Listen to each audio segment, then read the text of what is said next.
तर आज आम्हाला केलेला आहे अंकिताच्या दादानी वजाचं गाढव. तर पेरणी चालू आहे आणि आम्ही दोघी चाललोय बी घेऊन. हे बघा तुझ्याकडे काय आहे ग? माझ्याकडे आहे उडीद. हे बघा दोघी पण. अजून ही ग छत्री घेतल्या, पाण्याची बाटली घेतल्या. पडलेलं बाई अंकिता डोक्यावर घेऊ का ग?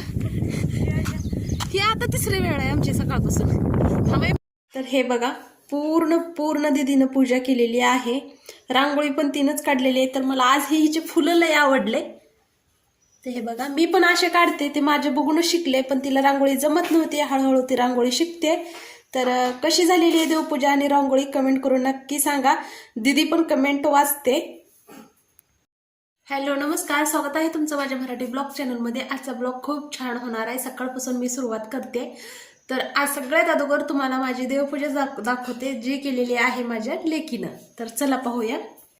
तर हे बघा पूर्ण दीदीनं पूजा केलेली आहे. रांगोळी पण तिनंच काढलेली आहे. तर आज आमच्या शेतात झालेली आहे पेरणीची चालू. तर ट्रॅक्टर आलेला आहे पेरणीसाठी आणि समर्थला शाळेत आम्ही दोघी जाऊन सोडून आलेलो आहोत. आणि ती करते या ठिकाणी बघा तुम्ही चपात्या. नाश्ता सगळ्यांचा झालेला आहे आणि बी काढून दिलेलं आहे. आणि बी काढण्यामध्ये मी व्यस्त आहे. मी नानाचं काम चाललेलं बी काढायचं.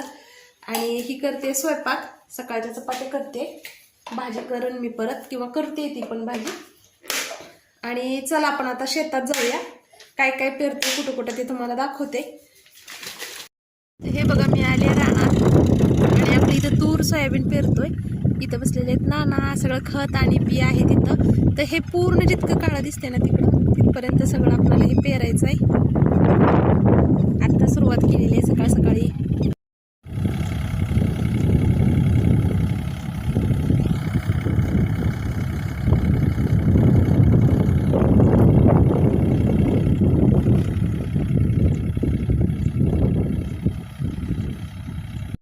तर आज आम्हाला केलेला आहे अंकिताच्या दादानी वजाचं गाढव.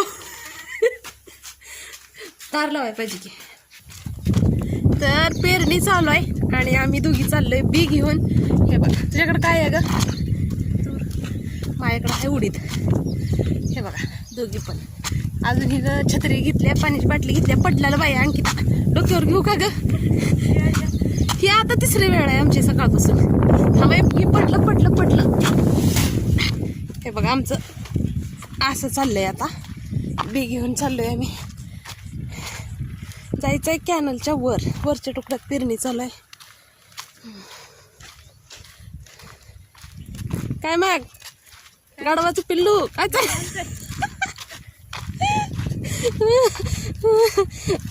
दिवे घेते, बाटली छत्री मी घेऊ का? ठीक आहे मी ठेव माझ्यावर आणि तू बस माझ्या पटकुळी. माझं तोंड तर कसं झाले वाकडे झाले मान. हा पहिले मी मान सरळ करते. होई ना मागून का पडून? अगं ते काय झालं, आलं तिथून लिंबापर्यंत गेलं नाही, आपल्या गाईपाशीच गेलो तिथून वळलं. आणि मी बोलत होते फोनवर, अशी पळत घरला आले. आणि अंकिता काय झालं माहिती का, ती गाडी आली गेली का वापस वर गेली नळातून. ती वाठायला तिथून अंजलीच्या घराकडं तिथं गेली, तिथून माघारी आली. ऐक की फास्ट इकडे डांबरीला गेली आणि डांबरीहून डायरेक्ट पुन्हा वर गेली. मग मला जरा बरं वाटलं. आणि असं पळालं तर की त्यानं काहीतरी कांड करून पळाल्यासारखं. लय घाबरली मी पळत. आणि पुन्हा ती गाडी परत दुसरा एक मला उजेड दिसला बरं का येऊ लागलेला. रात्री मी फोनवर बोलत होते, वाट्यावर होते बरं का, दादा जागीच होते. ते दुसरी गाडी आली सेम उजेड. तर मी कुठून बघत होती माहिती का, आपलं दार आहे ना हॉलचं तिथं मागं लपून ती गाडी बसली आहे. बघते तर ती निघाली स्कूटी. परत दादा सांगितले, दादा तर लय हसले. म्हणलं कशाला बी भीती आहे. आम्ही दोघी आता छत्री खाली बी खात भिजला तर भिजला. हे बघा महाग खात आहे पाठीमध्ये. आणि इथं आहे तूर सोयाबीन आणि उडदाचं बी. आणि हे बघा ही तर ना सगळं आमचं पिच्चाच करत असते. तेव्हा इकडे एक बसलंय, इकडे एक बसलंय. तर 4 आमचे आणि ही एक कुणाचं आहे माहिती नाही, आमच्यातच राहते. आणि तिकडं बघा इथून तिथपर्यंत पेरणी करत गेलेली आहेत. आणि बारीक बुरबुर पाऊस चालू झालाय. मेहरबानी एवढं पेरू दिलं तर, कारण एवढंच तुकड्याचा वापस आलाय पेरायला. आणखीन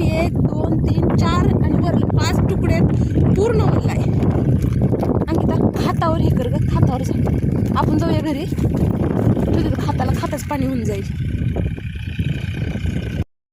तर थोडं थोडं आम्ही एक 5-5, 7-7 किलो बी घेऊन येतोय, पाऊस येत आहे म्हणून. तर बघा इथं आपले सगळे ठिके पाटी छत्रीखाली ठेवले आहेत आणि तिकडं बघा पाणी घेऊन गेले अंकिता तिथे, आणि हे आहेत तिकडं. आणि ते बाहेरले ट्रॅक्टर बोलवले, मोठं ट्रॅक्टर पेरायला. आपल्याकडे पेरणी यंत्र नाही, ती पण नाही, त्यासाठी ट्रॅक्टर आहे पण ती पण नाही, त्यासाठी बाहेरला बोलवलंय. आणि इथं बियापाशी बसली मी, हे बघा छत्री लावून, म्हणजे भिजू नये यासाठी. बी काही नाही, हे नाही, थोडं थोडंच आणलंय. आणि खाताचं एक ठिकाण आणलेलं आम्ही, अर्ध्यापेक्षा जास्त टाकले त्या पेरणी यंत्रात, थोडं पाठीवर उरलाय, तर ते भिजून पाणी होईल म्हणून इथे झाकून ठेवले.